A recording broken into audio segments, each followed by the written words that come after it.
예, 오늘은 욥기 11장에 와 있습니다.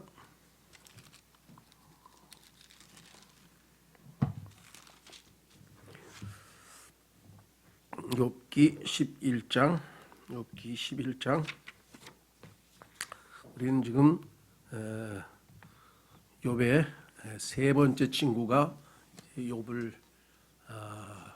비판하기 위해서 등장하는 모습을 보게 됩니다. 아시다시피 욥기 1, 2장에서 사건의 개요는 여러분 우리가 반복해서 사실을 잘 배웠고요. 3장에서 욥은 참다 못해 참 스스로를 저주하는 절규에 가까운 저주를 퍼부었죠.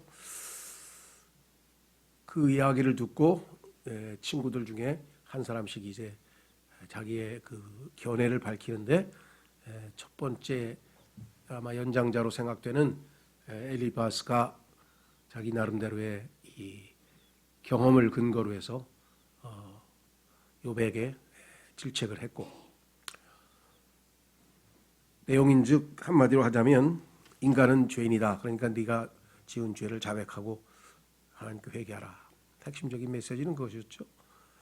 이에 대해 욥은 참 기대치 않은, 즉 친구로부터 뭔가 위로의 말이나 또 격려의 말이나 이런 이야기를 기대했는데, 자신을 잘 알고 있는 친구가 의외로 너무나 상식적이고 다 아는 이야기이고 자기에게는 전혀 적용되지 않는 이야기를 하는 것을 듣고 거의 무시해버렸죠. 그러면서 자기 나름대로의 거기에 대한 응답을 했습니다.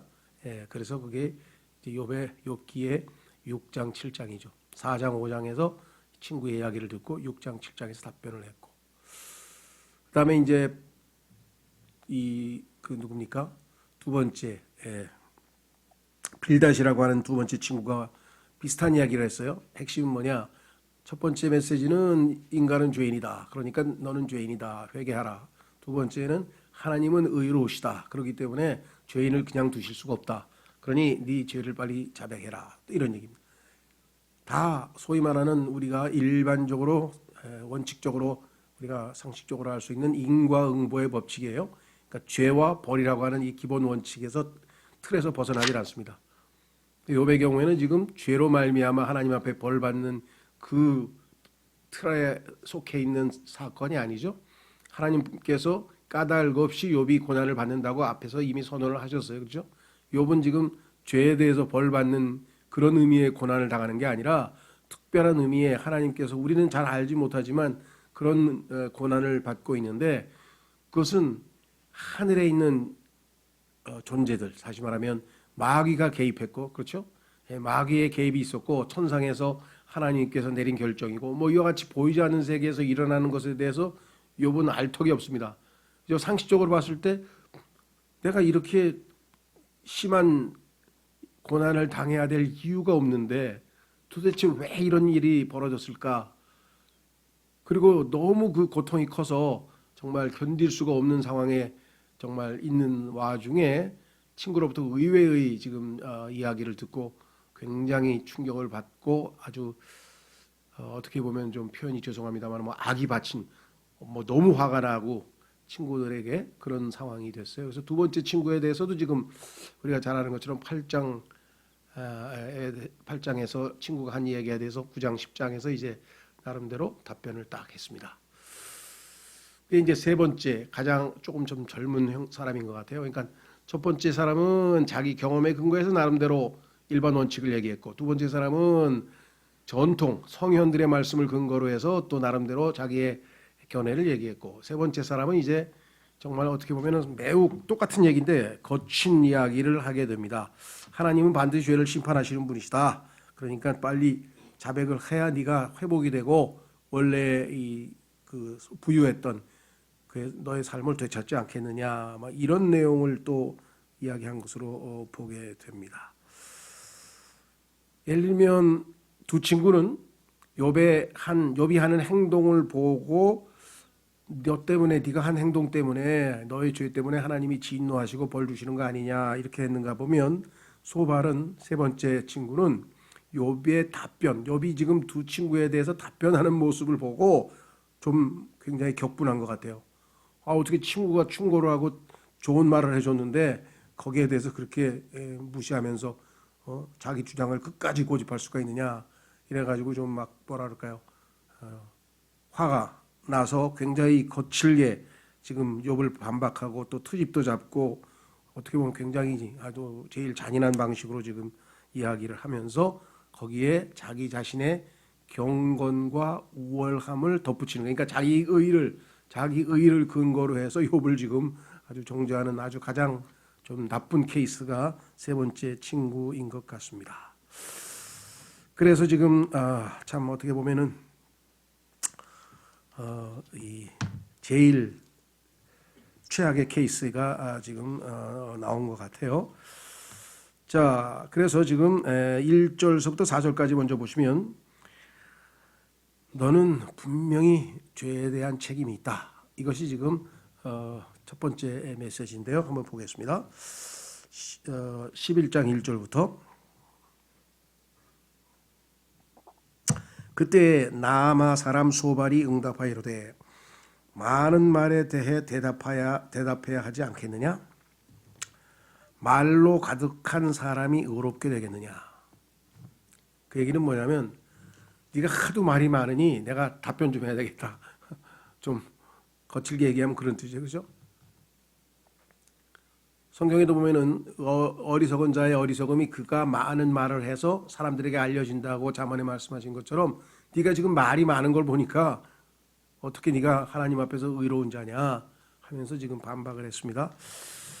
나름대로 욥은 마음에 담은 이야기를 했는데 안타까운 것은 욥이 지금 어떠한 마음 상태인가, 욥이 지금 이 불행과 이 고난과 이 안타까움, 이 납득할 수 없는 이 상황에서 어떻게 느낄까, 이것을 공감, 요즘 말로 하면은 공감 죄송합니다.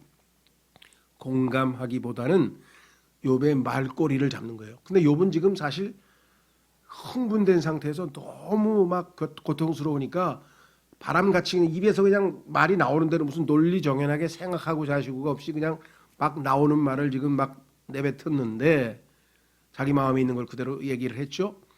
근데 그런 데서 한두 가지 말꼬리를 잡아가지고 욥의 그 심정에 대한 공감보다는 그러한 말꼬리를 붙잡아가지고 지금 반박을 하고 있는 장면을 보게 됩니다.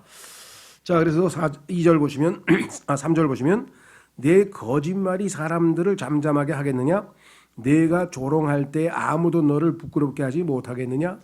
내가 말하기를 내 교리는 순수하고 나는 주의 눈에 깨끗하나이다 하였도다. 자, 3절에 보면은 욥이 한 말이 거짓말이라 그랬어요. 근데 욥이 한 말이 때로는 하나님에 대한 원망과 또 자기의 판단해 보기에는 하나님께서 자기를 학대하시지 않고서는 아무런 이유가 없기 때문에 지금 납득을 못한 상태에서 자기의 느낌을 이야기한 것인데 그게 의도적으로 사실을 왜곡해서 거짓말한 건 아니죠. 그런데 이걸 거짓말이라고 해서 아주 상당히 거칠게 몰아붙였습니다. 심지어는 네가 말하기를 내 교리는 순수하고 나는 주의 눈에 깨끗하나이다 하였도다. 근데 실제적으로 욥이 한 말에 보면 이런 말은 없습니다. 그러니까 오히려 지금 이 소발이 어떻게 보면은 욥이 하지도 않은 말을 자기가 거짓말하는 셈이 되어버렸어요.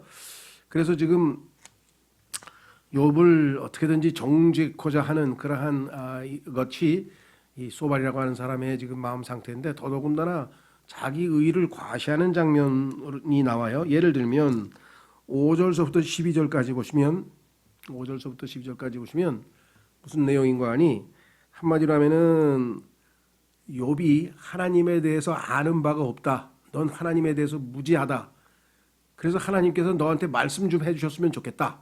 그런데 그 말씀이 무슨 선한 말씀, 생명의 말씀, 그 다음에 은혜의 말씀이 아니라 의의 말씀. 다시 말하면 하나님께서 너를 야단치고 꾸짖고 그렇게 해서 네가 좀 회개하도록 그냥 단단히 좀 꾸짖어 주셨으면 좋겠구나. 그런 내용이 들어가 있어요. 5절. 그러나 원하건대 하나님께서 말씀하시고 자신의 입술을 여사 너를 치시며 하나님께서 친구를 쳐달라 그랬으니 이게 보통 일이겠습니까? 야, 이거 지금 우리가 볼 때는 이 보통 일이 아니죠. 뭐라고 얘기했느냐? 쳐달라고 지금 이야기를 했어요. 그 다음에 6절 지혜의 은밀한 것들을 내게 보여주시되 그것들이 지금 있는 것의 2배나 됨을 보여주시기를 바라노라. 그러니까 네가 너무 무식해서 너무 모르니까 하나님께서 좀 알려주셨으면 좋겠다. 그런즉 하나님께서 너로부터 내 불법에 상응하는 것보다 적게 취하시는 줄 알지니라. 네가 지은 죄에 비해서 지금 네가 받는 벌은 그게 훨씬 많이 받는 벌이 아니야. 아니 우리가 앞에서 봤지만 욥이 당한 불행이 자식 10명이 하루아침에 죽었고 머리끝부터 발끝까지 아주 정말 거의 불치병에 고통스러운 것도 아주 통증이 심한 병에 걸려서 잠을 잘 수도 없고 잠을 안 잘 수도 없고 이런 처지에 놓였는데 너는 지금 네가 지은 죄에 비해서는 별로 크게 벌을 받고 있지 않다 이렇게 얘기했어요. 그 기본 원칙은 맞아요. 사실은 하나님께서는 보시면 우리가 느끼기에 인간이 느끼기에는 내가 한 일보다 하나님께서 훨씬 덜 벌을 주시는 긍휼이 많으신 분이시라고 하는 기본 원칙은 맞는 말입니다. 그렇죠? 욥의 케이스에다 거기를 적용하기에는 좀 무리하다는 거죠. 자, 일반적인 원칙은 성경에 다른 곳에 좀 나와 있는데 한 군데만 좀 확인하고 넘어가 보겠습니다. 구약 성경의 에스라서 9장으로 가보시면 구약 성경의 에스라서 거기 바로 욥기에서 바로 조금만 왼쪽으로 가시면 되죠. 뒤에 한 서너 장 에스더 그다음에 느헤미야 지나서 에스라 9장으로 가보시면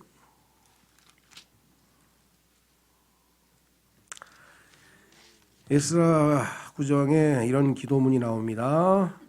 에스라 9장 13절 우리의 악한 행실과 큰 범법으로 인하여 모든 일이 우리에게 임하였사오나 우리 하나님께서는 우리의 불법들에 상응하는 형벌보다 적은 형벌을 우리에게 주시고 우리에게 이와 같은 구출을 베푸셨사오니 하나님이 긍휼이 많으신 분이시기 때문에 훨씬 더 우리가 생각하는 것보다는 벌을 덜 주신다라고 이렇게 나와 있어요. 그런데 그게 인간에게 꼭 좋은 일일까 싶어요. 왜냐? 전도서 8장으로 가보시면 전도서로 가보시면은요 11절 전도서 8장 11절 이 세상에서 우리가 상상을 초월하는 모든 악한 일들 하여간 뭐 뉴스를 보기가 이제 겁나고요. 또 하도 이 극악무도한 죄악들이 너무나 많이 매일매일 뉴스에서 쏟아져 나오다 보니까 이제 무감각해지는 거예요. 이게 얼마나 죄악이 당연시되는 그런 시대까지 지금 와 있죠. 옛날에 보면 아이고 그런 일이 있네. 그냥 그런 일이 그냥 하도만 일어나니까 그렇죠. 요즘에는 왜들 그렇게 어디를 뒤쫓아가면서 칼을 그냥 이렇게 사용을 하는지 모르겠어요. 그게 아마 소위 말하면 물론 기본 원칙으로는 창세기 6장에서 인간들의 모든 상상이 폭력과 그렇죠. 이 폭력이 아주 기본적으로 인간의 사악함의 가장 큰 표현이라고 성경에 나와 있어서 그것이 뭐 어느 시대에는 없었겠습니까만은 오늘날 특히 더 이 국악무도한 죄악들이 아주 많은 것 같아요. 이유인즉슨 전도서 8장 11절에 악한 일에 대한 판결이 신속히 집행되지 아니하므로 그런 까닭에 사람들의 아들들의 마음이 악을 행하려고 그들의 속에서 완전히 고정되었도다. 예를 들면 아프리카에 지금은 그런지 안 그런지 모르겠습니다만은 아프리카의 어떤 나라는 얼마 전까지만 해도 아마 20세기 초반에도 그런 모양인데 얼마나 법이 강하냐면 도둑질했다. 왼손을 잘라버려요. 두 번째 도둑질했다. 오른손을 잘라버려요. 세 번째 도둑질했다. 목을 쳐요. 도둑이 하나도 없어. 그런 나라에서 도둑이 있겠습니까? 없겠습니까? 도둑이 하나도 없어. 싱가포르이 세계에서 제일 깨끗한 도시. 왜? 침 뱉으면 10만 원. 담배 버리면 담배 꽁쳐 버리면 10만 원. 가다가 종이 몰래 버리면 10만 원. 그런 데서 살면서 누가 감히 길거리에다 뭘 버리겠습니까?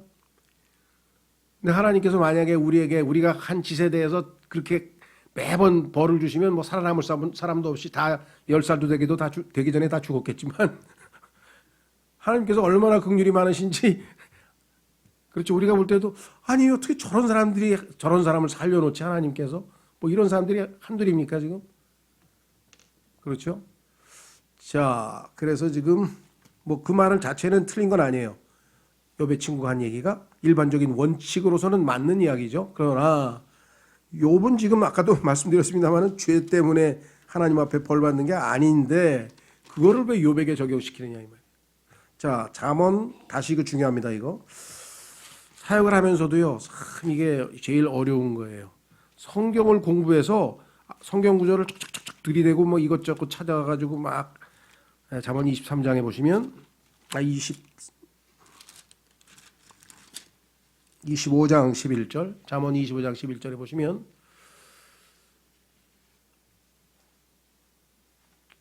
많은 사람들이 이제 우리 주변에 형제 자매들끼리 교제할 때도 보면 형제님 성경에 이런 말씀이 있는 것 같은데 형제님 잘 생각해봐.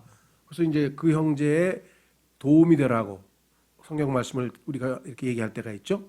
또는 때로는 좀 지적을 할 때 형제님 하나님 말씀에 이렇게 하라 그랬는데 형제가 자꾸만 그러니까 그런 거 아니야. 뭐 등등등 얘기할 수 있죠. 그렇죠? 예. 그런데 아까도 말씀드렸습니다마는 욥에게도 마찬가지예요. 친구들은 일반적으로 올바른 얘기들을 했어요. 일반적으로 볼 때는 대부분 다 올바른 얘기를 했는데 문제는 그게 욥에게 해당이 안 돼.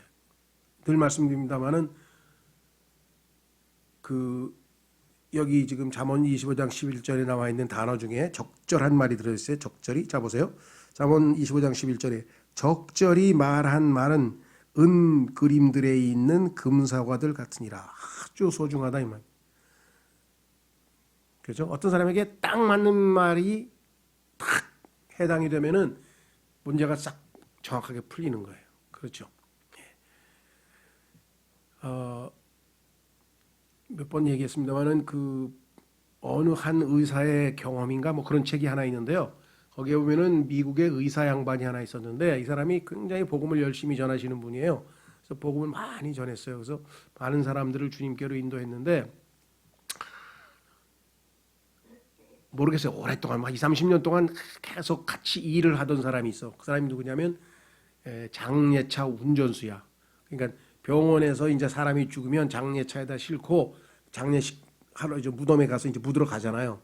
그러면 미국은 의사가 동반이 돼야 돼요. 그래서 이제 의사가 거기 가서 모든 최종적인 이제 뭐 사인을 하고 이렇게 해서 묻게 되고 그 다음에 이제 그 장례식장에서 이제 그 목사가 설교를 할 거 아니에요. 뭐 마지막 그렇게 해서 이제 장례식이 마무리되는데 하여간 뭐 20, 30년 오랫동안 일을 한 사람인데 그 장례식차 운전수가 도대체 아무리 복음을 전해도 아주 난공불락이야.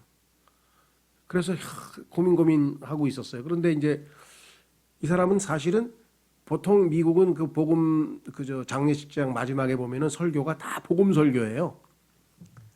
그래서 복음 설교 많이 들은 사람인데 도대체 그럼 어느 날 갑자기 그 의사하고 같이 가다가 의사 선생이 운전수한테 그랬어. 그냥 무심코 던진 말이야.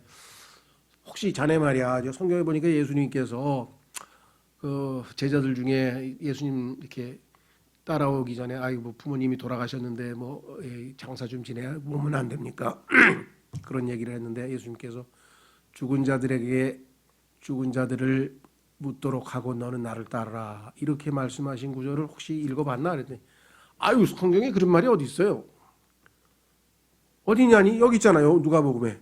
그거 몰라? 가만히 읽어보더니 갑자기 눈이 땡그라지면서 그럼 여기서 죽은 자가 천가요? 왜? 지가 맨날 죽은 사람 묻으러 가니까. 여기 예수님 말한 죽은 자가 천가 봅니다. 어떻게 알았어? 그러니까 내가 맨날 죽은 자 묻으러 가잖아요.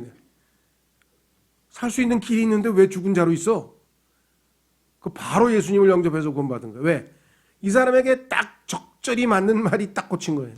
니고데모는 뭐예요? 다시 태어나야 된다. 왜? 그 말을 들으니까 그냥 바로 예수님 믿어버렸어. 누가 보고 우물가의 여인은 뭐예요? 딱 해서 생명수 얘기를 하니까 그냥 바로 예수님을 믿었어. 왜? 그 사람에게 딱 맞는 적절한 말이었거든. 그러니까 처방전으로 치면 아주 중국 한방으로 치면 그걸 호방이라 그러는데 호방. 맥을 한번 딱 찢더니 그냥 딱 약을 한 채 지었는데 딱 먹고 다 나와버렸어. 물론 예수님이니까 그런 실력을 갖추고 있겠지만요. 우리가 다 그럴 수는 없지만 그래서 우리는 그냥 이런 말도 해보고 저런 말도 해보고 복음 전해보려면 강하게 소위 말하면 한방에서 얘기하는 잡방이라는 게 있어요. 잡방은 뭐냐면 이 사람이 지금 간이 나쁜지 폐가 나쁜지 뭐가 나쁜지 하여간 나쁜 것 같은데 잘 몰라. 그래서 그냥 약을 두리뭉실하게 해가지고 앙창 지었어. 그러니까 그 중에 하나 걸리면 이제 낫는 거야. 아니면 뭐 사냥도 보죠. 조준해가지고 딱 쏘서 맞추는 게 있고 산탄총이라는 게 있어서 그냥 수백 발을 쏘는 거야. 그럼 그 중에 하나 맞으면 맞는 거고. 우리는 성경에 보니까 호방이나 이렇게 조준 사격을 못 해요. 그래서 예수님께서 그냥 씨를 전도서에 보면 많이 뿌려라 그냥 많이 뿌리다 보면 그 중에 어떤가 싹이 날 수 있으니까 우리는 그렇게 해야 돼요. 그러나 말씀 사역에 있어서는 형제자매들에게 말씀을 통해서 그 사람을 믿음을 세워주고 다시 그 낭망한 형제가 힘을 얻고 뭔가 문제 해결에 실마리를 주려면 이렇게 적절한 말씀이 딱 맞아야 되잖아요. 요배 친구들은 지금 거기서 실패한 거죠. 지금 요백에 맞는 말을 못하고 그냥 자기가 알고 있는 일반적인 원칙을 얘기하는 거예요. 그러니까 정말 하나님의 말씀에 능숙하면 하나님께서 어느 한 형제가 주일날 왔는데 기도하는데 무슨 말씀을 했는데 그게 그 형제에게 딱 들어맞는 말이 돼서 문제가 해결될 수도 있고 점심시간에 식사하다가 교제했는데 어떤 형제가 나 최근에 이런 말씀을 읽었는데 하면서 얘기했는데 알고 보니까 나한테 하는 말씀이네. 금방 어떻게 역사하는지는 모르지만 하나님께서는 아이가 그렇게 보이지 않게 역사를 하지만 우리가 함부로 그냥 형제 이걸 읽어봐봐. 이거 이렇게 써있는데 말이야. 왜 이렇게 안 하는 거야? 막 이렇게 했다가는 잘못하면은 그 형제에게 안 맞는 말일 수도 있다는 거죠. 그걸 좀 우리가 좀 조심해서 기도를 늘 잘 해야 되고 말씀이 좀 능숙하게 다룰 수 있는 그런 우리가 성장을 각자 성숙을 해야 되겠죠. 자, 다시 이제 욥기로 돌아오겠습니다. 그래서 지금 11장에서 뭐라고 얘기했나 보세요. 7절 쭉 읽겠습니다. 내가 조사한다고 하나님을 찾아낼 수 있겠느냐? 불가능하죠. 내가 전능자를 완전히 찾아낼 수 있겠느냐? 당연히 불가능하죠. 그렇죠? 여러분들 인간의 힘으로는 하나님 찾아낼 수 없습니다. 인간이 하나님을 찾아다니는 게 아니라 성경은 이 땅에 있는 그 어떤 인간들도 하나님을 찾아 나선다. 이것을 구도자라고 하는데요. 그런 사람 중에 하나님 만난 사람들은 다 자기가 원하는 하나님을 만났어. 성경에 계시된 그 하나님을 만난 게 아니라 이상한 하나님을 만나가지고 이상한 신을 만나서 다 빗나갔어요. 성경은 뭐라 그래요? 인간이 하나님을 찾아 나서는 게 아니에요. 성경은 뭐예요? 하나님이 인간을 찾아러 왔어. 하늘에서부터 이 땅에 찾아오셨어. receive 받아들이기만 해. 다 받아들이면 돼. 말씀이 네 마음에 가까이 있다 그랬어요. 그걸 말씀을 믿으면 돼. 그런데 뭐 하나님을 찾아서 뭐 자기가 뭐 구도의 길을 떠난다는데 그런 사람 치고 제대로 된 하나님을 만난 게 없어요. 여기 나오는 거예요. 보세요. 네가 하나님 조사한다고 하나님 찾아갈 수 있겠냐? 그런 사람들 그 철학자, 신학자, 이 학문하는 사람들 보면 막 온갖 고생을 하면서 하나님 찾는다고 뭐 진리를 찾는다고 그냥 진리를 어떻게 찾아요? 진리이신 분이 지금 내려와서 지금 이 땅에서 내가 곧 진리라 그랬는데 그분 말씀을 하나도 안 듣고 엉뚱한 데 가가지고 진리 찾는다고 돌아다니고 앉았어. 10년, 20년 평생을 다 쓰고서 진리가 뭔지도 모르고. 왜? 그 진리 찾는 사람들 중에 최고로 유명하고 대표적인 사람이 소크라테스 아닙니까? 4대 스승인가 그렇고 최고로 똑똑한 사람이잖아요. 그 사람이 뭐라 했어요? 내가 아는 것은 내가 아무것도 모른다는 사실 하나뿐이다. 제대로 말했네. 제대로 말했어. 근데 뭘 어떻게 찾아요? 인간이 무슨 하나님을 어떻게 찾아? 말이 돼요. 차원이 다른데 인간이 어떻게 하나님 찾아? 네가 전능자를 완전히 찾아낼 수 있겠냐? 못 찾죠, 당연히. 자, 여기서 이제 우리 조심해야 됩니다. 우리는 하나님을 찾아낼 수 있지는 않지만 하나님을 알 수는 있어요. 왜? 하나님께 예수님 오셨잖아요. 그리고 자기를 계시해 주셨잖아요. 그리고 뭐예요? 우리 안에 영원한 생명을 주셨죠? 요한복음 17장 3절에 보면은 우리에게 생명을, 영원한 생명, 영생을 주신 목적이 뭐냐? 하나님을 알도록 하기 위해서. 그렇죠? 내 안에 하나님의 생명이 있기 때문에 하나님이 누구이신지 하나님의 말씀을 읽어가면서 성령의 조명을 따라 해석을 해주시고 이 말이 이런 분이시구나. 하나님은 이런 분이시구나. 하나님은 이런 분이시구나. 왜 하나님은 우리가 알아간다 이 말이에요. 그렇죠? 예. 다만 조심하셔야 되는 게 그리스도인이라고 해서 성경을 무지하게 많이 공부했다고 해서 여기 나와 있는 것처럼 완전히 하나님에 대해서 난 모든 것을 다 꿰뚫었다. 이런 사람은 없다는 거죠. 그렇죠? 왜 하나님은 무한한 차원이 무한하시고 우리는 유한한 존재잖아요. 그래서 우리가 알아봐야 그냥 하나님이 조금 알게 되고 그래서 조금 그죠? 성장해서 조금 더 알게 되고 조금 성장하면 조금 더 알게 될 뿐 하나님에 대해서 뭐 어떻게 우리가 다 알겠어요? 그래서 성경에 보면 뭐라고 되냐면요. 하나님의 평강이 우리에게 임하는데 이거는 뭐 우리의 이해를 뛰어넘는다 그랬어요. 이해를 뛰어넘는다 그랬어요. 그다음에 하나님의 사랑은 불타올라서 끌 수가 없어. 불을 끌 수가 없듯이 끌 수가 없는 불타는 사랑이라 그랬어요. 하나님의 그것은 우리가 다 찾아낼 수 없다 그랬고 그분이 주신 선물은 우리가 말로 다 할 수 없다 그랬고 그분께서 주신 기쁨도 우리가 말로 다 할 수 없다 그랬고 그러니까 우리의 한계를 다 넘어서는 거예요. 그래서 성경 좀 안다고 나 성경을 뭐 몇 번 읽었는데 나는 아주 다 좌절할게. 하나님 보시기에는 아무것도 아니에요. 그렇죠? 예, 한번 확인해 보겠습니다. 시편 39편 5절. 하나님 앞에서 자신을 알아야죠. 시편 39편 5절.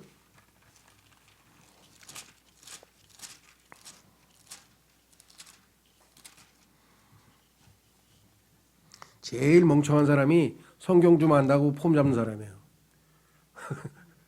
성경을 알면 폼을 잡을 수가 없지. 다 엎드려가지고 야 내가 아는 게 이렇게 얼마 없구나. 이걸 알아야 성경을 엉성하게 배우니까 뭐 통달하는 것 같이 폼을 잡죠. 자 시편 39편 5절 보소서 주께서 내 날들을 한 뼘만큼 되게 하셨사오니 내 시대가 주 앞에는 없는 것 같사오며 참으로 모든 사람은 최선의 상태에서도 전적으로 헛될 뿐이니이다. 셀라. 최선의 상태에도 하나님 보시기에는 아무것도 있는 것 같지도 않아요. 이 땅에 전 세계에 있는 수백 개의 민족들이 있잖아요. 그죠? 유엔으로 치면 지금 300개 네이션스가 있는 모양인데 그 모든 민족들을 하나님께서는 양동이에 물 한 방울만큼도 안 쳐주신다 그랬는데 하나님하고 우리하고 무슨 게임이 되겠어요. 그렇죠? 그러니까 하나님이 이런 분이신데 넌 아무것도 아니야 하고 아주 좋은 말씀인데 이걸 욥을 까는 데다 썼어요. 그럼 되겠어요? 하나님에 대해서 알려주는 데 써야 되는데 자 그래서 지금 이 말씀이 맞는 말이에요. 다 맞는 말이면서도 왜 이걸 욥에게 얘기하냐고 지금 죽을 지경인데 괴로워 죽을 지경인데 위로하고 참 같이 우는 자와 함께 울어주라 그랬는데 왜 우는 자를 갖다가 그냥 쿡쿡 찔러대니까 문제가 생겼죠. 8절 그것은 하늘만큼이나 높으니 내가 무엇을 하겠느냐 또 지옥보다도 깊으니 내가 무엇을 하겠느냐 하나님의 무한 광대하심에 대해서 일장 연설을 했는데 왜 그거를 지금 괴로워하는 욥 앞에서 하냐 이 말이에요. 그렇죠. 그것은 한계가 땅보다 길고 바다보다 넓으니라 그분께서 끊으시고 가두시며 함께 모으시면 누가 능히 그분을 막겠느냐. 인간 앞에서 하나님 앞에서 인간이 뭐 아무것도 아니란 존재 그거 맞는 말이에요. 아주 멋진 말을 했어요. 설교를 멋지게 한 편 했는데 왜 그 설교를 욥에게 지금 하고 있냐고. 그렇지 않아요. 그죠? 그것은 마치 니고데모에게 너는 생명수가 필요하니라 그렇게 설교하는 거하고 그 우물가의 여인에게 너는 다시 태어나야 하느니라 이런 설교하는 거하고 똑같다니까요. 설교 자체야 다 멋진 말을 했는데 해당이 안 되잖아 지금. 적절하게 맞지가 않잖아. 그렇죠? 이 얘기도 지금 다 멋진 이야기를 했는데 올바른 이야기를 했는데 왜 하필이면 이거를 욥에게 하냐고 지금. 죽을 지기고 괴로워 힘든 사람한테. 자 11절 그분께서 허망한 사람들을 아시고 사악함도 보시나니 그런즉 그분께서 그것을 깊이 생각하지 아니하시겠느냐. 너의 사악함도 다 보고 계신다 이 말이죠. 사람이 들나귀 새끼같이 태어날지라도 허망한 사람은 지혜롭게 되고자 하느니라. 사람이 들나귀는요 이 세상에서 유일하게 길을 들일 수 없는 짐승입니다. 그러니까 인간도 그냥 천방지축이란 말 쓰잖아요. 그러니까 인간은 통제를 할 수가 없어. 그 중에서도 인간의 혀는 길들일 수 없다고 야고보서 얘기했죠. 그래서 인간이 짓는 죄의 90%는 전부 다 혀로 짓는 죄야, 혀. 근데 혀가 통제가 안 되는데 어떻게 해야 돼요? 완전히 하나님께 성령님의 내어 맡겨서 성령님께서 나의 혀를 통제하기 전에는 혀가 통제가 안 돼요. 그래가지고 아차하고 말 한마디 잘못 맺어가지고 그냥 관계고 뭐고 다 깨져버리는 사람들도 엄청나게 많잖아요. 그죠? 이혼 법정에 가도 전부 다 하지 말아야 될 말을 한 거야. 그러면 더 이상 관계가 회복이 안 돼. 그렇죠? 예.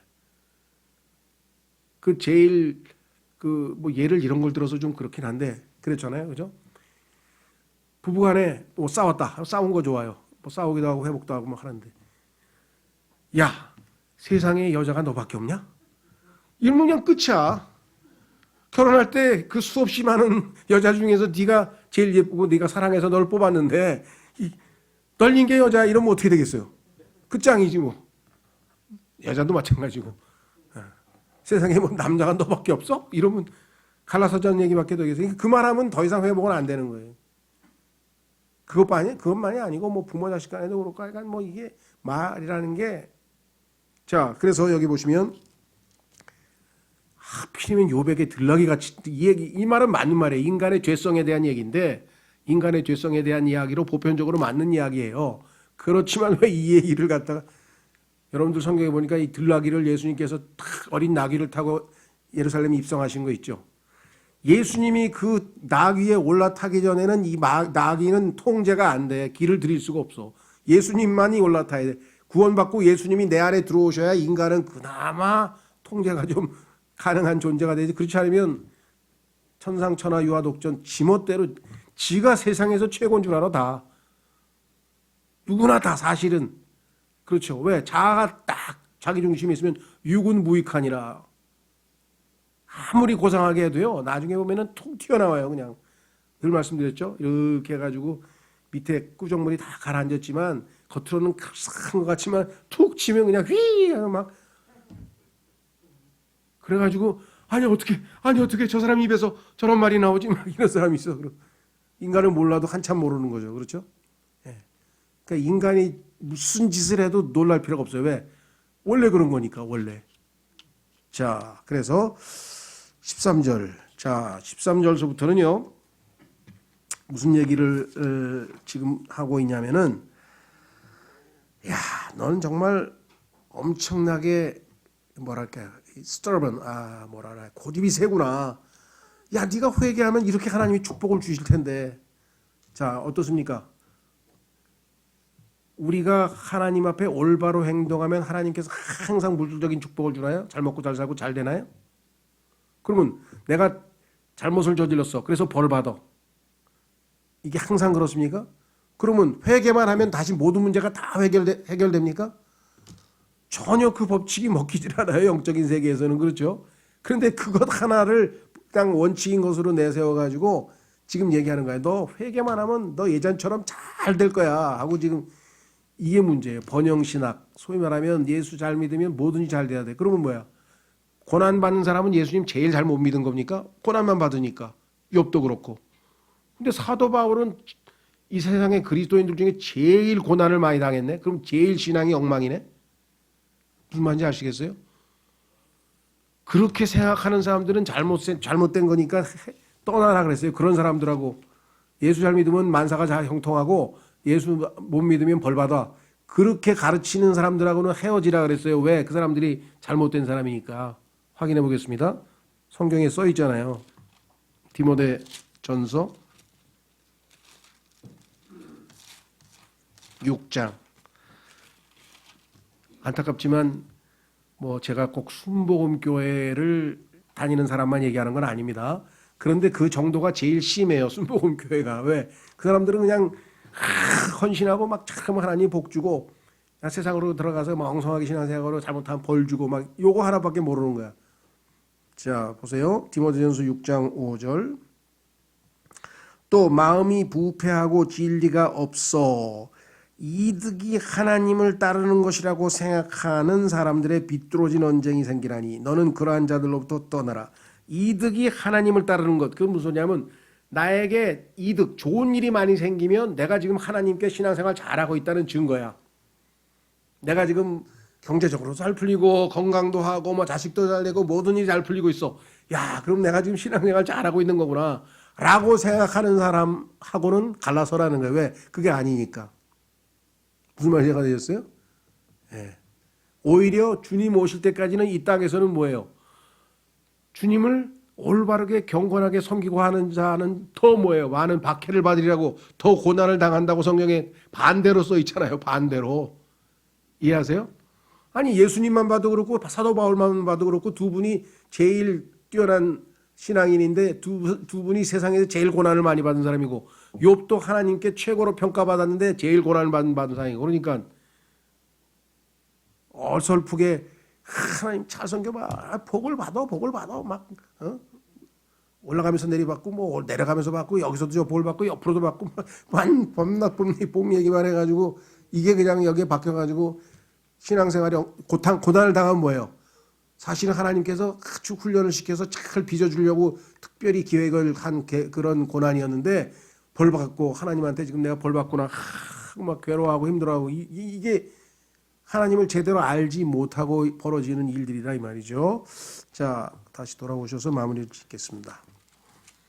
그래서 욥기 11장 이제 뒷부분에 쭉 읽어가겠습니다. 13절부터 20절까지가 다 그 얘기예요. 보세요.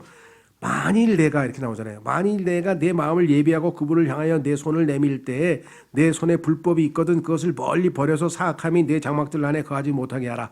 빨리 회개하라. 그리하면 내가 흠없이 내 얼굴을 들리라. 참으로 내가 굳건하여 두려워하지 아니하리니 모든 일이 잘 풀릴 거야. 걱정하지 마. 이는 내가 내 고통을 잊고 그것을 흘러가는 물로 기억할 것입니다. 옛날 일 싹 잊어버리고 만사형통 될 거니까 빨리 잘못을 회개하고 돌아서라. 또 내 일생이 대낮보다 더 밝으리니 내가 빛을 발하여 아침같이 되고 또 소망이 있으므로 내가 안전하며 참으로 내 주의를 파고 안전히 안식하리로다. 또한 내가 누워도 아무도 너를 두렵게 하지 못하겠고 참으로 많은 사람이 내게 간청하리라. 그러니까요, 이게 인과응보라고 하는 그 법칙에 하나 딱 올가매어서 모든 것을 그렇게 해석을 해버리는 거예요. 그 법칙이 당연히 맞을 때가 있죠. 하나님도 말씀하셨죠. 심은 대로 거둔다고. 그렇죠. 성령 안에 심는 사람은 성령의 것들을 얻고 육신 안에 심는 사람은 육신의 것들을 얻고, 그러니까 심은 대로 거둔다는 이 얘기가 아주 멋진 설교를 한 거예요. 근데 다시 말씀드립니다. 욥에게 할 설교는 아니지 이거는. 그렇죠. 거기에 맞는 설교를 해야 되는데 해당되지 않는 사람에게 지금 잘못 설교를 한 거란 말이에요. 자, 그래서 그러나 사악한 자들의 눈은 쇠하여 그들이 도망하지 못하리니 그들의 소망은 숨을 거두는 것과 같으리라. 그러니까 악한 자들에 대해서는 하나님이 반드시 벌을 주실 것이고, 네가 지금 빨리 돌아서서 회개만 하면 하나님께서 너에게 이와 같이 복을 주리라 이게 얘기 내용이 복잡한 거지만 다 그 얘기예요. 그렇죠. 그러나 우리 신앙생활에 있어서는 반드시 그런 것만 아니다. 그러니까 고난이 닥쳤을 때 내가 하나님 앞에 분명하게 뭐 같은 죄를 지었다면 당연히 그 죄로부터 돌이켜서 회개하는 것은 당연히 해야 될 일이죠. 그렇죠? 그렇다고 회개했다고 그럼 금방 즉시로 문제가 해결되느냐? 그럴 수도 있고, 그렇죠? 예를 들면 이 미리암이라든가 이런 죄인들에 대해서 하나님께서 벌 주셨을 때는 원인이 죄로 말미암아 생긴 병이기 때문에 죄를 회개할 때 바로 병이 치유되는 그런 것도 있어요. 그러나 항상 그런 것만은 아니라는 걸 우리가 좀 알아야 되겠다. 그렇죠? 예, 그래서 여기 지금 욥기를 통해서 우리는 정말 깊이 있는 신앙을 좀 배울 수가 있습니다. 욥의 친구들도 상식적으로 보면은 바른 말들을 다 했어요. 기본 원칙들을 잘 얘기했어요. 예. 그러나 항상 예외가 있고, 그렇죠? 더더군다나 지금 우리가 그 의사가 환자의 정확한 문제를 파악을 한 다음에 뭔가 처방을 해야 되는데, 지금 욥의 친구들은 환자의 상태를 파악하지 않고 환자와 상관없이 자기가 가지고 있는 기준을 일방적으로 적용해 가지고 이 환자를 욥을 더 고통 속에 몰아넣고 있는 거예요. 그러니까 욥은 지금 속이 터지는 거죠. 왜? 아니 이 친구들이 나를 이렇게까지 죄를 많이 지어서 이렇게까지 벌을 받을 정도로 나를 죄인이라고 생각하는 건가? 지금 사실은 소발은 어떤 정도의 지금 잘못을 저지르냐면요, 자기는 이 상황에 하나도 해당이 안 돼. 자기는 전혀 해당이 안 되는 것처럼 예외적인 것처럼 지금 이야기를 하고 있는 거예요. 그런데 실제적으로 어떻습니까? 성경에 보니까 욥이 동방에서 영적으로나 도덕적으로나 최고의 사람이라 그랬어요. 그러면 상식적으로 봤을 때도 욥보다도 훨씬 더 하나님 앞에 신앙생활이나 모든 면에서 수준이 떨어지는 사람인데 자기보다 훨씬 앞선 사람을 함부로 지금 재단하고 있는 셈이 되겠죠. 그렇죠? 예. 자, 그래서 우리는 참 뭐 우리가 아주 깊이 있게 세부적으로 다 찾아서 다 설명을 하지 못하지만 기본 원칙으로 봤을 때 소발의 경우에는 지금 일반적인 원칙에 있어서는 상식적으로 통하는 이야기를 했지만 욥에게는 전혀 해당되지 않는 이야기를 했기 때문에 12장, 13장, 14장 이번에 사실은 소발이라고 하는 사람이 제일 짧게 그 소위 말하면 이야기를 한 거거든요. 제일 짧죠. 지금 11장 한 장 얘기를 했는데 욥은 12장, 13장, 14장 세 장에 걸쳐서 아주 길게 답변을 하게 됩니다. 그러니까 하나씩 뭐라 그럴까요? 따져가는 거예요. 내가 죄인이라고 했는데 과연 그럴까? 또 내가 하나님을 모른다고 지금 또 질책했는데 내가 과연 하나님을 모르느냐? 그 다음에 아주 고집불통이어 가지고 회개를 안 한다 그러는데 과연 나에게 해당되는 거냐 하면서 지금 욥이 거기에 맞춰서 한 테마에 하나씩 한 장씩 12, 13, 14에 걸쳐서 또박또박 지금 답변을 하는 거예요. 다음 시간에 우리가 뭐 분량이 길기 때문에 한 번에 못하고 12장 그다음에 다음 주 13장 14장에 걸쳐서 욥이 어떻게 답변했는지 한번 잘 보고요. 그럼 이제 소위 말하는 1라운드가 끝난 겁니다. 우리가 올림픽 같은 거 보면은 권투 시합할 때 보면은 그 아마추어 게임 3라운드인가 하잖아요. 그러니까 1라운드 가지고 끝나는 거예요. 그리고서 이어서 처음에 했던 엘리파스라고 하는 사람이 또 다시 시작하고 그래서 2라운드가 또 세 명에 걸쳐 또 끝나요. 그래서 세 번째 가서 다시 또 시작을 했는데 두 명까지 오다가 빌닷이라고 하는 사람이 더 이상 아무 얘기도 안 해. 왜? 욥의 논박에 압도당해서 그냥 입을 다물어 버렸어요. 그래서 세 번째 라운드에는요 두 친구만 이야기를 하고 욥의 답변으로 그냥 끝났어요. 욥이 답변을 무려 26장에서 31장까지인가 5장에 걸쳐서 아주 그냥 길게 거기에서 우리가 이제 주목할 게 욥기 31장인데요. 욥기 31장에 가면은 욥이 자기 의에 대해서 자기가 얼마나 의롭게 살았는지를 펼치는 거예요. 그러니까 속에 묻혀있던 그 욥의 자기 의에 대한 그 자기의 의를 결국은 다 하나님 앞에서 표출해서 드러나요. 참 아주 하나님의 그 우리를 다루심이 신묘막측한 거예요. 결국은 하나님 앞에 알고 보니까 욥의 뿌리, 그러니까 그 모든 욥의 그 문제의 뿌리는 저 밑에 있는 자기 의가 잘못된 거 없습니다. 의롭게 살았는데 왜 잘못됐습니까? 훌륭하죠. 그런데 그 자기 의에 대한 의지, 하나님보다 자기 의가 더 의지하는 것. 그래서 하나님께서 답은 뭐예요? 네가 의로움으로 내가 의롭지 않다는 얘기냐? 그 얘기를 지금 하나님께서 얘기를 하게 되는 거죠. 그렇죠? 신앙생활 잘하는 거는 아무 문제 없습니다. 그런데 나 이렇게 신앙생활 잘하고 있는데 하나님이 나를 왜 이렇게 힘들게 하시는 거야? 그러면 하나님이 불의한 겁니까? 이게 지금 욥의 문제였다는 거죠. 그렇죠? 다음 시간에 계속하겠습니다. 오늘 주신 말씀 통해서 정말 우리도 하나님 말씀을 많이 배우고 잘 배우지만 fitly spoken, 적절한 답변을 할 수 있는 그것이 성경에서 제대로 된 말씀 사역이고요. 잘못하면은 아주 믿음을 잘못하면 무너뜨릴 수 있는 파괴적인 결과가 나올 수 있죠. 자, 우리 주님 위로부터 지혜를 주셔서 정말 하나님 말씀 우리가 적절한 말에 적절한 상황에 잘 사용할 수 있도록 도와주십시오. 기도하겠습니다.